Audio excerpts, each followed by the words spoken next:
Hello guys, sebelum kita mulakan konten pada kali ni, nampak saya dah set up dah.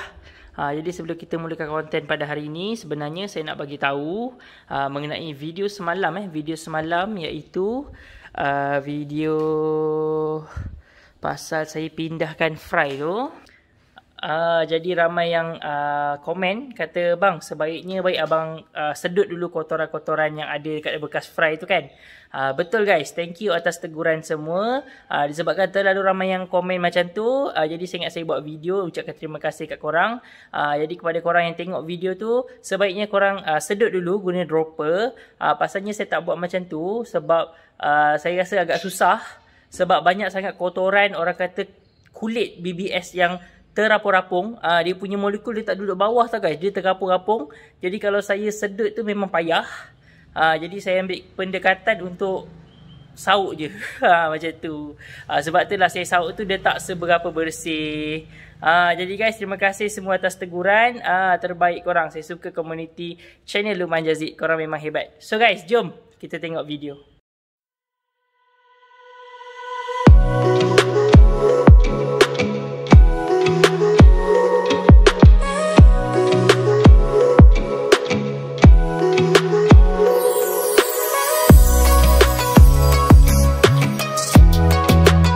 Okay guys, so Assalamualaikum, selamat sejahtera and welcome back to my channel. Jadi guys, selepas lebih kurang hampir 1 minggu juga ikan saya stay di sini. Jadinya bila dia stay di sini, saya ada perasan beberapa perubahan besar sepanjang saya orang kata simpan ikan laga ni. Jadi guys, untuk video kali ni saya terbuka hati untuk kongsikan apa yang telah saya lalui, iaitu saya nak cerita pasal kelebihan ataupun kekurangan untuk indoor dan outdoor farm.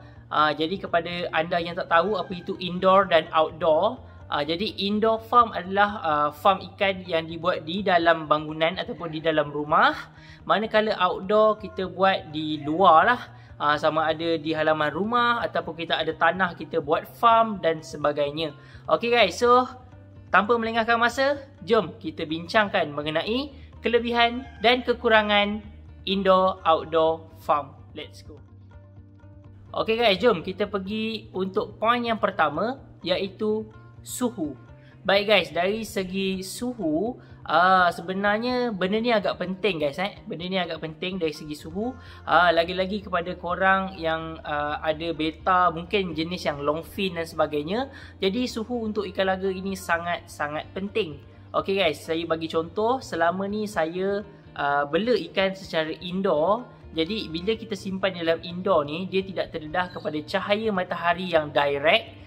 Dan kita boleh kawal suhu dengan adanya aircon ataupun kipas. Jadi dua tu boleh membantu untuk penjagaan suhu air di dalam farm tersebut lah. Tetapi untuk kita punya outdoor farm ni, di mana kita terdedah kepada cuaca luar, jadinya bila cuaca terlalu terik, terlalu panas, jadinya ikan pun akan terasa panasnya.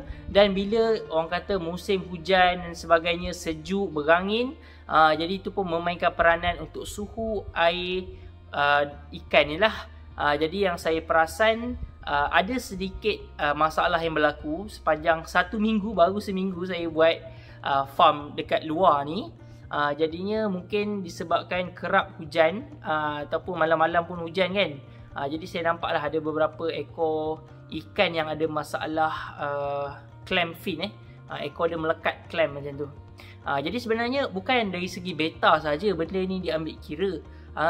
Mungkin adalah antara korang pun tahu, baru-baru ni ada sedikit isu mengenai penjagaan ikan cana.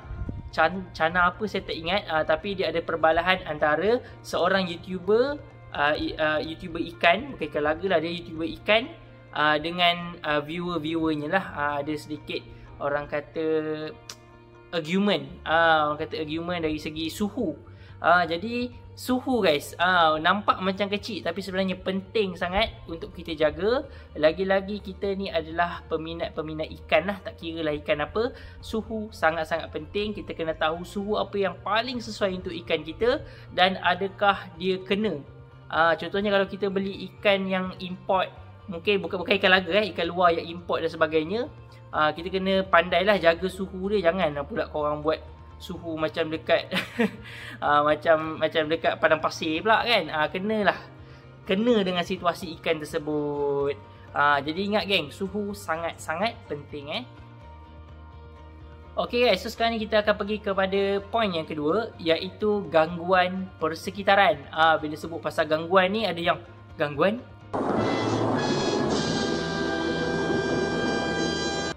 bukan gangguan makhluk halus atau sebagainya, tetapi gangguan persekitaran. Jadinya guys, macam sebelum ni saya buat indoor farm, jadi saya tak ada mengalami sebarang gangguan. Untuk indoor farm tak ada gangguan macam kucing ke, serangga ke masuk kacau-kacau kita punya farm kan. Paling teruk pun lipas je lah yang kejar saya, lipas terbang tu. Lepas tu adalah kejap-kejap kumbang busuk tu masuk dalam bekas tank kan. Setakat-setakat macam tu je lah. Tapi ni guys, untuk outdoor farm ni, dari segi gangguan persekitaran dia lebih ganas lah, lebih lasak lagi. Pasalnya bila kita buat dekat tempat yang terbuka, jadi macam-macam binatang luar boleh masuk lah. Contohnya kalau macam pagar tak bertutup, anjing pun boleh masuk kan. Kalau macam saya ada masalah dari segi kucing. Selama ni kucing saya tak masuk farm saya, indoor farm. Tapi kucing-kucing saya baik guys. Tapi dekat sini kucing-kucing luar terlalu banyak dan dia ada buat gangguan sikit lah. Tapi sepanjang seminggu ni alhamdulillah tiada ikan yang terkorban disebabkan oleh gangguan luar, iaitu gangguan kucing ni. Cumanya dia buat gangguan dari segi, korang nampak kan kotak-kotak gabus ni kan. Dia macam tu lah. Dia apa kita panggil tu? Dia cakar-cakar. Jadi ada possibility untuk bocor dan sebagainya. Bocor tu tak boleh nak buat apalah. Tapi alhamdulillah saya punya itu kucing tu banyak serang penutup saja. Penutup gabus tu. Cuma saya kena menyapu balik lah, pasalnya agak banyak bila dia rosakkan gabus tu, serbuk-serbuk gabus tu banyak. Jadi tu je lah masalahnya. Tapi kita tak tahu pada masa akan datang macam mana kan. Mungkin sekarang ni semuanya SU tank. Kalau nanti dah masuk dalam cawan, pump dia boleh tolak jatuh, tumpah dan sebagainya. Jadi itulah dia faktor yang kedua yang perlu kita ambil kira. Abang ni dari tadi borak pasal kelebihan indoor je. Outdoor ni tak ada kelebihan ke? Ada guys sebenarnya Okay guys, so kita pergi kepada poin yang ketiga, iaitu water change. Sistem water change. Jadinya bila indoor, kita buat di dalam rumah ataupun di dalam bilik, proses water change tu sebenarnya lebih renyah dan susah sebenarnya berbanding dengan outdoor. Bila kita buat di luar ni, kerja membasah-basah ni senang sikit lah kan. Itu pengalaman saya lah, sepanjang saya dah 2 kali dah water change kat luar ni. Alhamdulillah memang sangat-sangat mudah dibandingkan dengan indoor. Kalau indoor kita kena berhati-hati, takut tumpah dan sebagainya, nanti kerja nak mengemuk lah apalah. Kalau kat luar ni tak payah, matahari ada, kejap dia kering. Macam tu. And senang, kita pun pakai selipar dan sebagainya kan. Tapi ada juga beberapa orang yang buat farm outdoor, contohnya high beta, yang betul-betul menjaga kebersihan guys. Dia tak boleh lantai basah, dia tak boleh pakai slipper pun tak boleh. Tu yang terbaik farm dia tu. Tapi pada saya memang memudahkan kerja untuk menukar air lah. Jadinya dekat dengan pipe, dekat dengan longkang, senang kita nak cuci dan sebagainya kan. Wah, hebatnya kamu. Jadi itulah salah satu kebaikan untuk outdoor farm. Akhirnya outdoor farm ada kebaikannya. Okay guys, so satu lagi kita nak cakap kebaikan mengenai outdoor farm adalah ruang. Ruang. Okay, so siapa-siapa yang orang kata breeder kecil-kecilan, kalau korang buat indoor, jadi korang punya ruang tu macam dia ada satu kapasiti sahaja. Tapi kalau kita buat outdoor ni, kita lebih cenderung untuk buat macam-macam design. Contohnya kita boleh susun rak macam ni, ataupun kita boleh susun rak dengan cara yang lain, yang boleh kita padatkan semaksimum mungkin balang-balang ataupun ikan-ikan kita lah. Tapi kalau indoor, dia lebih kepada kita kena jimat ruang. Pasalnya indoor ni, contoh kita buat satu bilik, bilik tu je lah ruang yang kita ada. Contohnya kalau outdoor ni kita lebih meluas lah. Kalau macam selagi mana dia tak direct matahari 24 jam, kita boleh buat guys.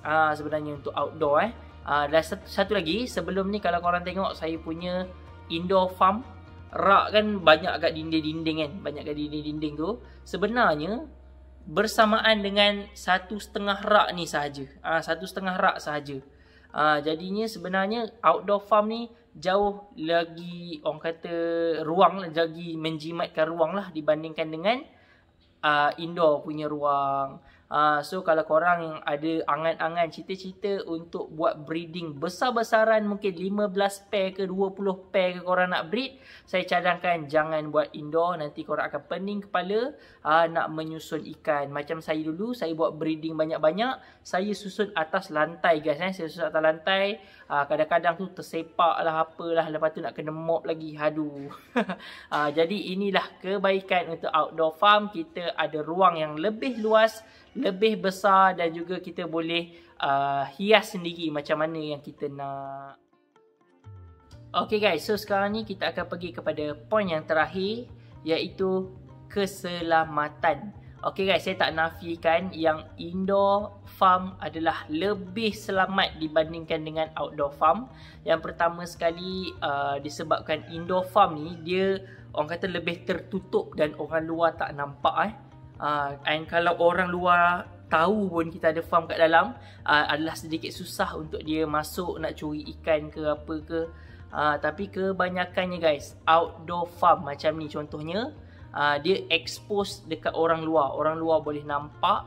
Orang luar kalau yang tahu harga nilai beta ni, mungkin akan membuat onar lah dekat farm kita ni. Jadi seperti mana yang korang pernah nampak sebelum ni, saya rasa pada tahun 2020 banyak sangat orang kata klip-klip CCTV dekat farm dekat Malaysia ni yang kita boleh dapati orang curi ikan.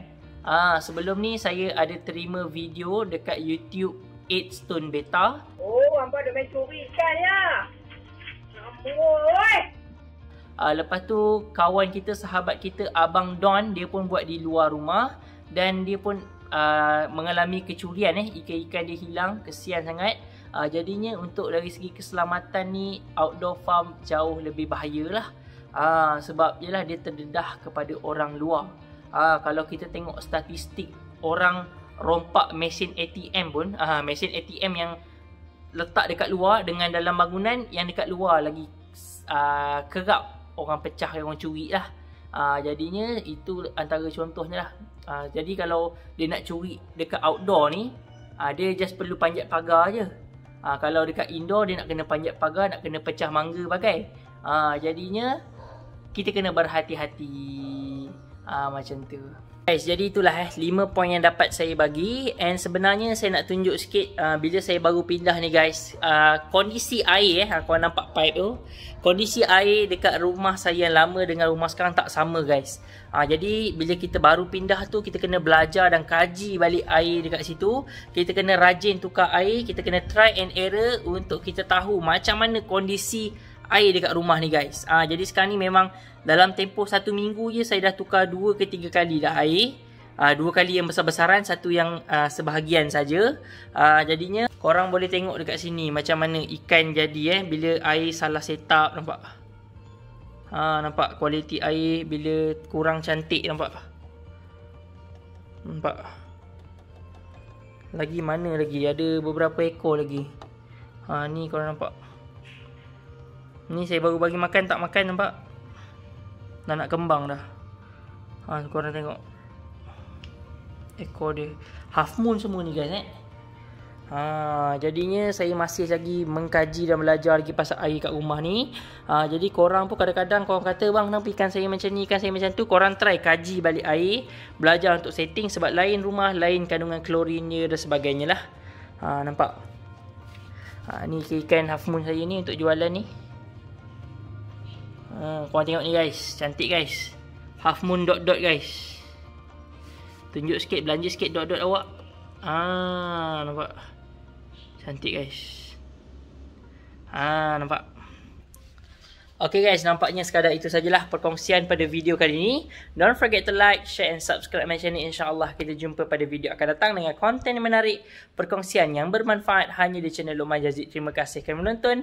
Assalamualaikum. Bye. See you next video.